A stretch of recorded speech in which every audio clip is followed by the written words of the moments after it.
Assalamualaikum warahmatullahi wabarakatuh. Kita berjumpa lagi di channel Avandi Studio. Pada kesempatan kali ini kita akan belajar mengenai data frame. Apa itu data frame? Data frame adalah struktur data dua dimensi yang berbentuk tabular atau memiliki baris dan kolom. Biasanya data yang kita pakai itu memiliki lebih dari satu kolom. Jarang sekali dataset yang kita pakai itu memiliki hanya satu kolom. Biasanya 3 atau 4 atau bahkan puluhan ratusan kolom yang terdapat pada dataset. Sehingga untuk mengatasi banyaknya kolom dalam dataset, kita bisa menggunakan data frame yang ada di Pandas untuk mengolahnya. Oke, untuk membuat data frame itu sangat mudah sekali. Pertama, kita harus mengimport terlebih dahulu library Pandas seperti ini. Import pandas as.pd. Kita shift enter. Kemudian setelah kita import, kita buat variabel data yang menyimpan beberapa list dan gunakan fungsi data frame untuk membuat data frame baru. Jadi kita gunakan fungsi data frame untuk membuat data frame baru seperti ini. Misalkan kita punya sebuah variabel namanya variabel data, di dalamnya terdapat dictionary. Di dalam dictionary ini ada 3 list ya, 3 list, ada huruf, angka, dan Romawi. Isinya berupa abjad, kemudian angka, dan angka Romawi seperti ini. Kita shift enter. Kemudian untuk menampilkan hasil dari pengubahan variabel data ini menjadi data frame, kita gunakan fungsi data frame. Jadi kita buat variabel baru bernama df, kemudian pd itu pandas titik data frame, kemudian kita masukkan variabel data di dalam parameter data frame. Lalu untuk menampilkan 5 data pertama kita gunakan fungsi head seperti ini. Kita shift enter. Ya, ini hasilnya. Maka akan divisualisasikan dalam sebuah tabel. Ada 3 kolom yaitu huruf, angka, dan Romawi. Kemudian isinya akan menyesuaikan dengan isi dari list tadi. Ya, seperti inilah cara untuk membuat sebuah data frame menggunakan library Pandas. Kemudian kita juga bisa memberikan indeks label seperti pada series. Seperti kita ketahui tadi, indeks yang kita lihat atau yang kita gunakan adalah indeks dalam bentuk angka. Kita bisa mengganti indeksnya itu dalam bentuk abjad ABCD seperti ini. Misalkan di sini untuk indeksnya kita ubah menjadi ABCDE. Lalu kalau kita jalankan seperti ini, ya, maka indeksnya akan berubah menjadi ABCD seperti itu. Ya, ini agak nggak kelihatan, tapi di sini kita lihat indeksnya sudah berubah menjadi ABCD. Oke, lanjut. Ini data frame dari dictionary. Oke, kita lihat di sini kita punya variabel data.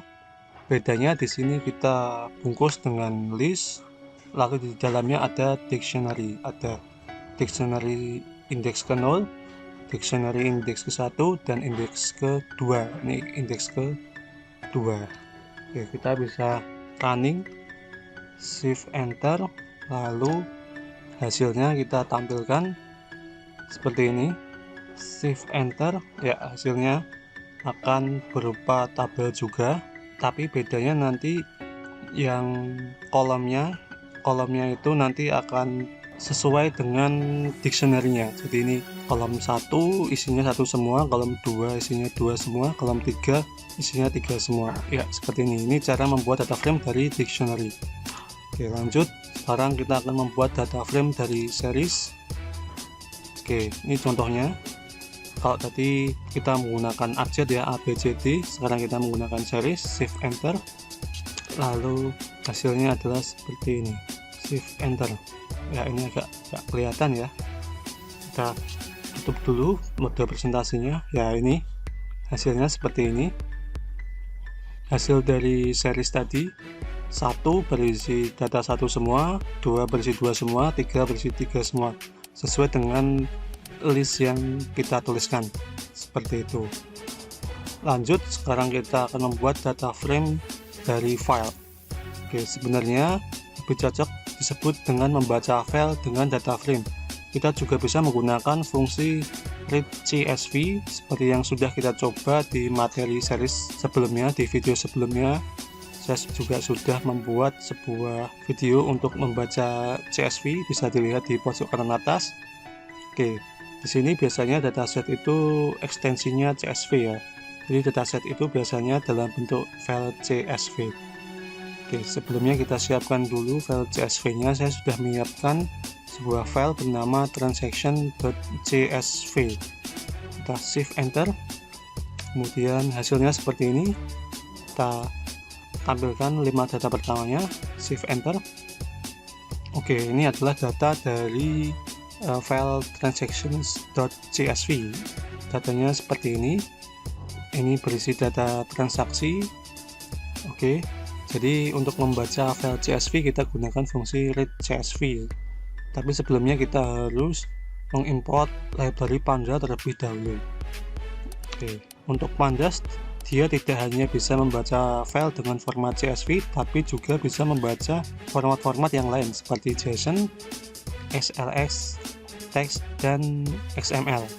Jadi file Excel itu juga bisa dibaca. Oke, lanjut. Sekarang kita akan membaca sebuah data frame, membuat data frame dari data frame lain. Ya, contohnya seperti ini. Misalkan kita punya sebuah data frame namanya DF, terus kita lakukan duplikasi ke dalam data frame baru namanya DF underscore baru. Kita shift enter. Ya, nanti hasilnya ya sama. Hasilnya sama seperti data frame yang sebelumnya. Karena ini kan cuma hanya di duplikat saja ya, cuma pakai fungsi sama dengan saja, seperti itu. Oke, lanjut. Setelah kita berhasil untuk membuat data frame, selanjutnya kita akan belajar bagaimana cara untuk mengakses data frame menggunakan fungsi-fungsi yang ada di Python. Untuk mengakses data frame itu sangat mudah sekali. Ada 2 cara untuk mengakses data frame. Yang pertama adalah akses kolom. Jadi kita akan menampilkan berdasarkan nama kolomnya. Oke, misalkan di sini di dalam dataset transaction.csv saya akan menampilkan kolom price. Shift enter. Ya, ini dia akan menampilkan kolom price. Ini menggunakan perintah df kemudian kurung siku price. Ini cara untuk memanggil kolom dari data transaction. Jadi kita menggunakan list seperti ini ya. Ini mengakses kolom dari dataset seperti ini caranya. Kalau misalkan kita ingin mengakses banyak data, kalau tadi kan cuma satu data saja yaitu data price. Kalau misalkan kita ingin memanggil lebih dari satu kolom, kita bisa menggunakan kurung siku double seperti ini. Ya, misalkan seperti ini, saya ingin memanggil date, amount, and price, maka saya menggunakan kurung siku double seperti ini. Kita shift enter, ya, maka dia akan menampilkan date, amount, and price. Jadi seperti ini. Itu adalah cara untuk mengakses data menggunakan kolom. Kita bisa menggunakan kurung siku. Selanjutnya untuk mengakses baris, ya, untuk mengakses baris kita bisa menggunakan fungsi log dan ilog. Jadi fungsi log ini digunakan untuk menampilkan baris dari data frame baik integer maupun non integer. Kalau ilog itu menampilkan tetapi yang tipe datanya integer saja. Oke. Nah, ini contoh kita ingin mengakses indeks ke 10. Kita bisa menggunakan perintah df.log 10, maka dia akan menampilkan data yang berada di indeks ke 10 saja. Shift enter, ya, ini adalah data di indeks ke 10. Datanya adalah seperti ini. Kemudian untuk menampilkan data dari indeks ke 0 sampai ke 10 kita bisa menggunakan simbol titik 2. Simbol titik 2 ini bisa diletakkan di depan, bisa diletakkan di belakang. Kalau diletakkan di depan maka dia akan mengambil data dari 0 sampai 10. Kalau titik 2 nya diletakkan di belakang maka dia akan mengambil data dari 10 sampai yang terakhir. Ini contohnya ya. Kalau kita letakkan di depan maka dia akan mengambil data dari indeks ke 0 sampai indeks ke 10. Kita shift enter. Dia akan mengambil data dari indeks ke 0 sampai indeks ke 10 seperti ini.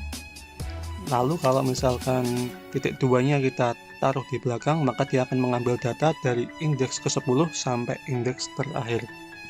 Contohnya seperti ini. Seperti ini. Oke, saya kira cukup ya untuk pembelajaran kita mengenai data frame di Pandas. Data frame ini sangat penting sekali untuk data cleansing atau membersihkan data. Semoga kalian bisa paham dan juga bisa mempraktekkan bagaimana cara untuk membuat data frame ini. Oke, semoga video ini bermanfaat. Sampai jumpa lagi di video-video selanjutnya. Sekian dari saya. Wassalamualaikum warahmatullahi wabarakatuh.